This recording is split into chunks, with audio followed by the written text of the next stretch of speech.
네, 성도 여러분 밤새 안녕히 주무셨습니까? 복된 새날이 밝았습니다. 함께 또 찬양드리며 하나님 예배자로 나가겠습니다. 445장 예전 찬송 502장 태산을 넘어 한국에 가도 찬양드리며 하나님 예배자로 나가겠습니다. 445장입니다.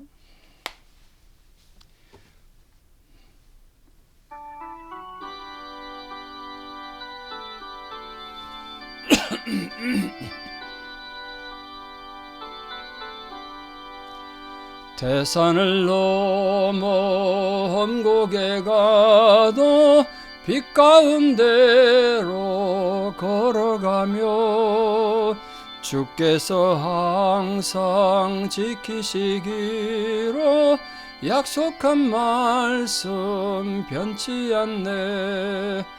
하늘의 영광 나의 맘속에 차고도 넘쳐 할렐루야를 힘차게 불러 영원히 주를 찬양하리. 캄캄한 밤에 다닐지라도 주께서 나의 길 되시고 나에게 밝은 빛이 되시니 길 잃어버릴 염려 없네. 하늘의 영광 나의 맘속에 차고도 넘쳐 할렐루야를 힘차게 불러 영원히 주를 찬양하리. 광명한 고비 마음에 받아 찬란한 천국 바라보고 할렐루야를 힘차게 불러 날마다 빛에 걸어가리. 하늘의 영광 나의 맘속에 차고도 넘쳐 할렐루야를 힘차게 불러 영원히 주를 찬양하리. 아멘. 주기도문으로 우리 신앙을 고백드리겠습니다. 하늘에 계신 우리 아버지의 이름을 거룩하게 하시며 아버지의 나라가 오게 하시며 아버지의 뜻이 하늘에서와 같이 땅에서도 이루어지게 하소서. 오늘 우리에게 일용할 양식을 주시고 우리가 우리에게 잘못한 사람을 용서하여 준 것 같이 우리 죄를 용서하여 주시고 우리를 시험에 빠지지 않게 하시고 악에서 구하소서.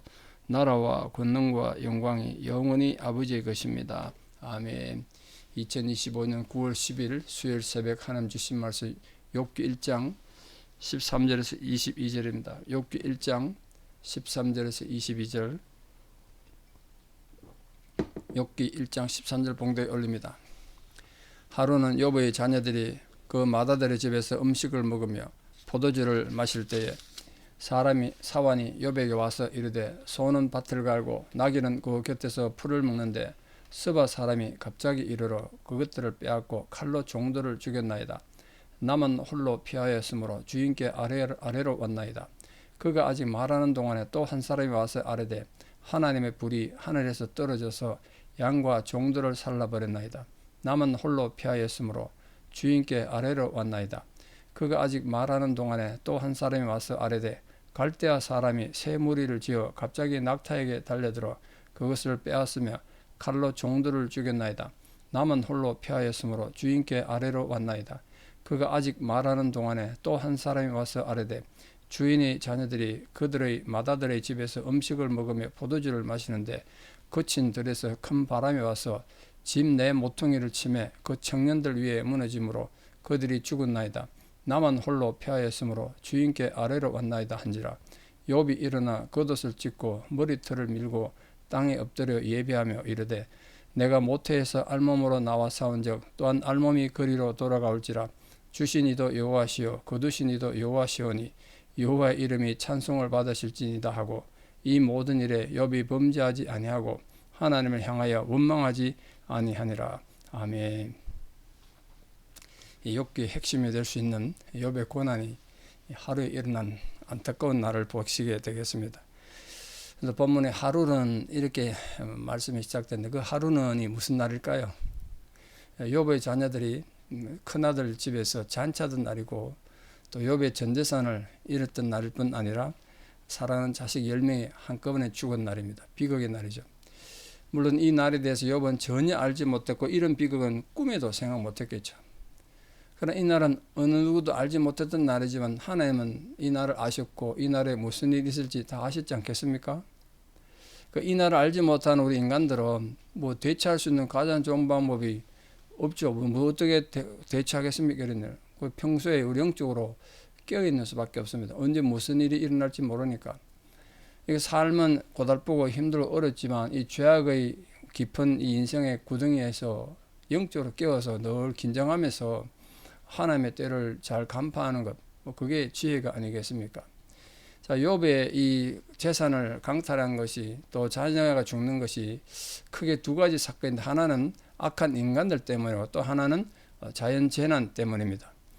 먼저 욥의 재산을 약탈했던 사람들 보면 스바 사람과 갈대아 사람이 등장하는데 스바 사람은 잔인하기로 유명한 아랍 족속입니다. 지금 예멘인데 예멘이 요즘도 테러도 하고 저끼리 내전도 하고 지금도 속썩이는 족속입니다만 이때부터 벌써 등장합니다. 예멘, 그 스바입니다. 스바, 시바와는 다르다는 걸 좀 착각이 없기를 바라고 이 사람들이 굉장히 호전적이고 잔인하고 또 약탈을 많이 하는 족속으로 유명했습니다. 또 갈대아 사람은 지금 바벨론 지역, 지금 이라크 쪽이라고 생각하시면 되겠는데 BC 7세기, 6세기경에 이 바벨론 제국 살았던 사람을 갈대아 사람이다 이렇게 말합니다. 성경에 갈대아 사람 이렇게 자주 등장하는데 이 이스라엘을 괴롭히고 나중에 결국 이스라엘을 무너뜨렸던 유대를 무너뜨렸던 바벨론 사람들 그렇게 생각하시면 좋겠습니다. 원래 이 사람들 유목민족으로 유목민족은 계속 떠돌아다니지 않습니까? 그 결과 본능적으로 약탈을 많이 일삼았던 그런 족속으로 역사에 기록이 되어 있습니다. 자, 이처럼 욥의 재산이 각기 다른 부족의 손에서 약탈당했습니다. 한 가지 공통점은 이 욥의 재산을 덮쳐가지고 칼로 빼앗고 종들을 다 죽였다는 거죠. 우리 삶에도 예기치 못한 이런 사건들이 칼 같은 사건들이 이 힘든 사건들이 우리를 힘들게 할 수 있죠. 우리가 언제나 닥친다고 사고가 예정하고 납니까? 사고가 날 줄을 누가 알겠습니까? 언제든지 일어날 수 있다. 다양한 모습으로 우리에 접근해서 우리를 괴롭히지만 하나님으로부터 우리를 떠나고 파멸시키려는 공통적인 목적을 가지고 있죠. 또 하나 이제 두 가지 사건이 자연재해에서 일어나는데 하나는 하나님의 불이 등장합니다. 하나님의 불. 그걸 해석을 잘못하면 하나님의 불을 보내가지고 이 욥의 재산을 피해 줬는가 이런 생각이 쉽습니다만 이 하나님의 불이 번갯불을 상징하는 번갯불. 또 하늘에서 내리는 유황이나 소나기인데 그게 결국 번갯불이죠.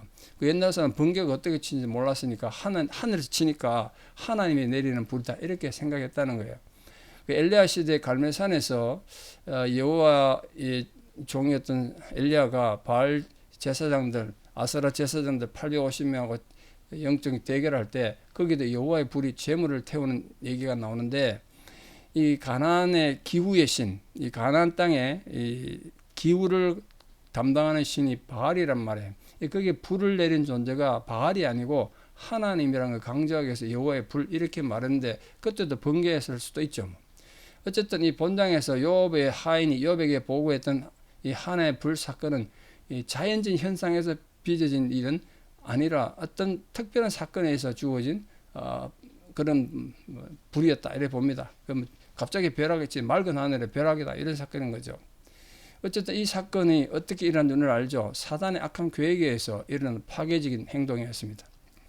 사단은 물론 하나님 허락하여서 하긴 했습니다. 우리 어제 사단이 왜 이런 일을 벌이는지 다 알고 있습니다. 자연계 여러 현상을 동원해서라도 하나님 자녀를 괴롭히고 파멸시키려고 하죠. 지금도 마찬가지입니다. 그러나 이 모든 자연계까지도 하나님은 하나님 주권하에 두고 계신다는 걸 아셔야 됩니다. 자, 욥이 하루 동안 당했던 재난을 정리를 하시면 먼저 아랍 사람 손에서 소와 나귀가 빼앗겼고 그걸 지키던 종들은 살해됐습니다. 그리고 양과 양치기들이 번갯불에마다 적사했고요. 그게 하나님 불로 표현됐습니다. 또 이어서 갈대아 사람이 습격해서 낙타를 빼앗고 종들을 죽였습니다. 마지막에는 태풍이 불어서 모든 자녀들이 몰사당했습니다. 태풍도 자연재해죠.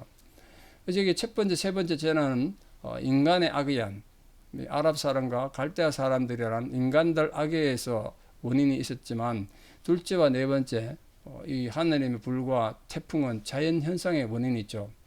어쨌든 이 모든 것은, 이 모든 악의 결국은 빼앗고 죽이는 데 있는 거죠. 궁극적 목표는 인간을 그렇게 절망하게 만들고 흠하게 만들고 죽음의 공포 속에 들게 하는 거 아니겠습니까? 자, 욥이 하루 만에 지금 계속해서 이런 엄청난 비극을 소식을 듣고 난데 어떤 자세를 취했는가 중요하죠. 욥은 이 비극의 끔찍한 비극을 들으면서 자리에서 일어나서 겉옷을 찢고 머리털을 밀고 땅에 엎드려 하나님께 경배하며 찬양했대요. 이런 예배가 뭡니까? 예배에 대해서 제가 요즘 아주 설교를 많이 하고 있는데, 여러분 지금 이게 하나님 찬양할 상황입니까? 여러분들 한 번만 생각해 보십시오.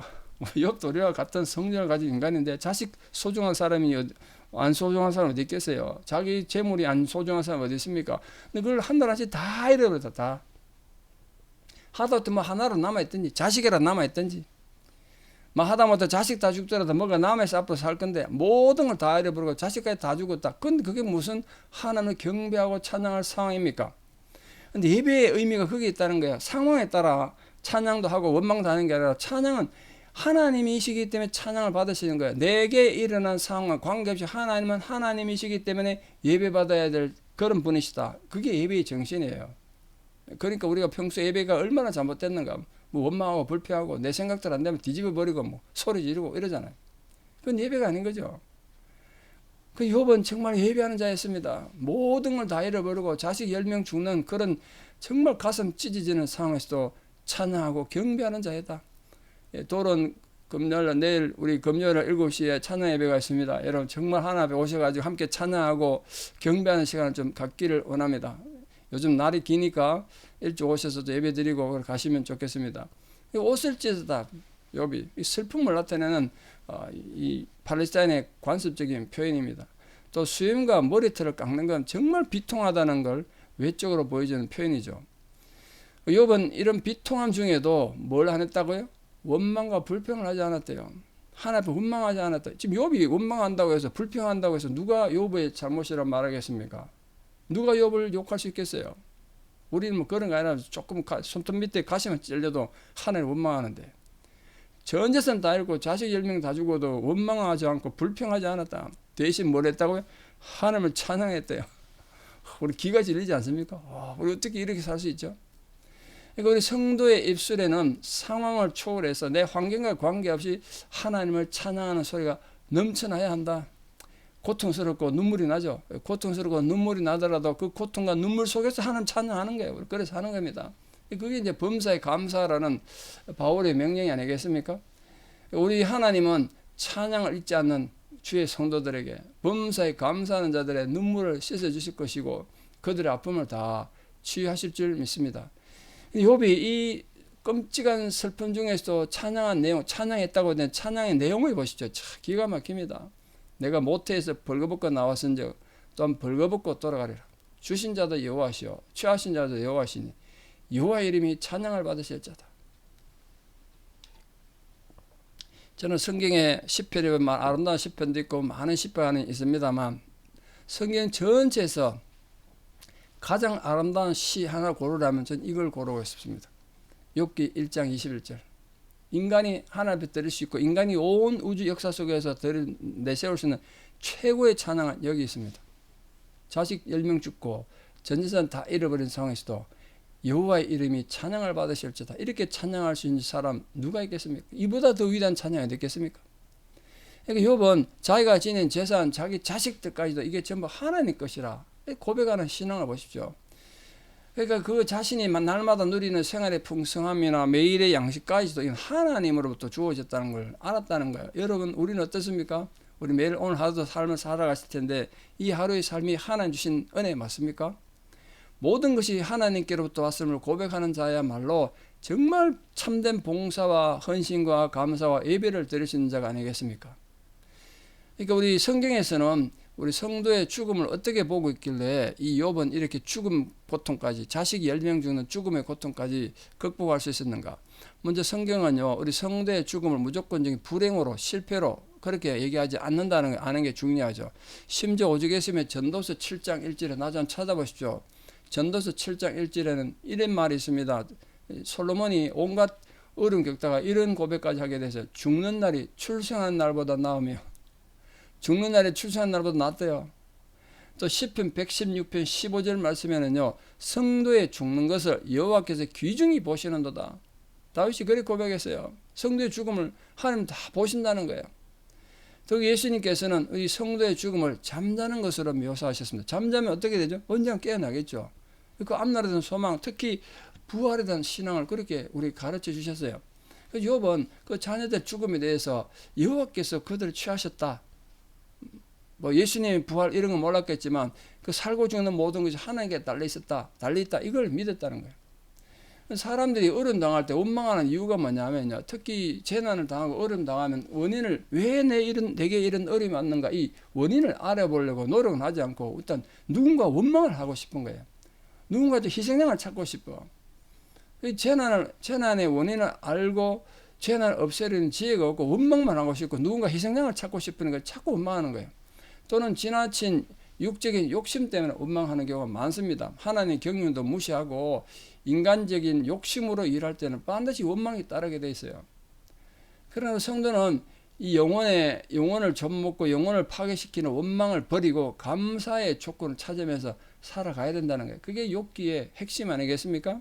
자, 오늘 마지막 결론으로 욥이 이렇게 끔찍한 고난을 당한 이 엄청난 고난에서 이 고난을 이겨내고 여호와 이름을 찬양할 수 있던 비결이 뭡니까? 우리 이미 배우셨죠?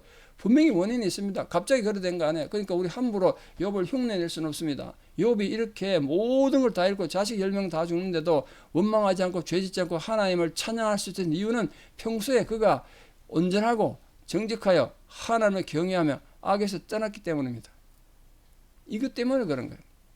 욥은 날마다 경건 생활을 게을리하지 않았기 때문에 갑작스러운 불행 앞에서도 자기 신앙을 지킬 수 있었습니다. 이게 오늘 우리에게 주는 굉장히 중요한 도전이죠. 사랑하는 성도님, 우리를 포함하면 우리는 저를 포함해서 누구라도 어떤 위기, 어떤 어려움을 당할 수 있는데 그때 당하지 않도록, 그때 하나님을 원망하고 저주한 자가 되지 않도록 경건한 훈련, 참 온유한 훈련, 그걸 평소에 할 수 있기를 바랍니다. 왜? 믿음이라는 건 저축과 같습니다. 우리가 힘들고 어려울 때, 만약 가게가 힘들고 어려울 때 저금대에 은행에 저축되는 걸 뽑아 쓸 수 있지 않습니까? 믿음이 마찬가지입니다. 매일매일 축적된 내 믿음의 그 훈련, 경건의 훈련이 없으면 갑자기 닥친 어려움, 오늘 보십시오. 그 한날에, 아직 말하는 동안에 계속 되풀이되어 있지 않습니까? 한날에 다 일어나는 비극입니다. 못 견딥니다, 이거. 우리들이 어떤 상황, 어떤 위기에서도 어린 위기가 닥칠 때라도 오늘 욥처럼 승리하기 위해서 믿음의 훈련, 믿음의 경건을 잘해서 믿음의 저축을 잘 하셔서 그 믿음의 힘으로 모든 이기는 위대한 승리자들, 이 시대 욥들이 다 되시기를 진심으로 축원합니다. 기도드리겠습니다. 아버지 하나님, 오늘도 우리가 욥의 이 엄청난 비극에 대해서 다시 배웠습니다. 누가 이런 비극 앞에서 하나님을 찬양하며 예배할 수 있겠습니까? 원망과 저주가 나고 좌절과 절망이 얼마나 우리 심령을 힘들게 하겠습니까? 그러나 그런 상황에서도 욥은 주신 이도 여호와시오고 가져가신 이도 여호와시오니 여호와 이름이 찬양을 받으실지어다라고 하나님을 찬양하며 예배드렸습니다. 우리 이런 욥의 신앙이 우리에게도 살아있기를 바랍니다. 우리에게도 살아있는 성도 되기 원합니다. 정말 우리가 평소에 신앙 훈련을 잘하고 믿음의 저축을 잘해서 온전하고 순전하여 하나님의 경외한 자로 살아가서 끝내 승리하는 저희들 되게 도와주시옵소서. 이제는 우리 주 예수 그리스도의 은혜와 하나님 아버지의 만극하신 사랑과 성령님의 위로 교통 역사하심이 오늘도 하나님 주시는 이 귀한 믿음의 저축과 믿음의 힘에 의지하여서 모든 것을 하나님께 영광을 돌리고 하나님 앞에 예배드리는 자로 살기를 승리하며 어떤 절망과 고통 가운데서도 하나님 원망하는 자로 살지 않고 하나님 앞에 예배드리는 자로 살기를 결단하는 성도님들의 위대한 신앙 고백 위에 또 우리 사람 모든 자녀들 삶 위에 또 우리가 나가서 마주치는 모든 인간관계 위에 또 지금도 고난과 절망 가운데 살아가는 고난 중에 있는 모든 성도들 상황 위에 이제부터 영원토록 함께 하셨기를 간절히 축원합니다. 아멘. 다시 한번 광고 드립니다. 내일 저녁 7시에 금요 찬양 기도에 있는 거 기억하시고 많은 참여를 부탁드립니다. 주변에도 좀 많이 알려주십시오. 감사합니다.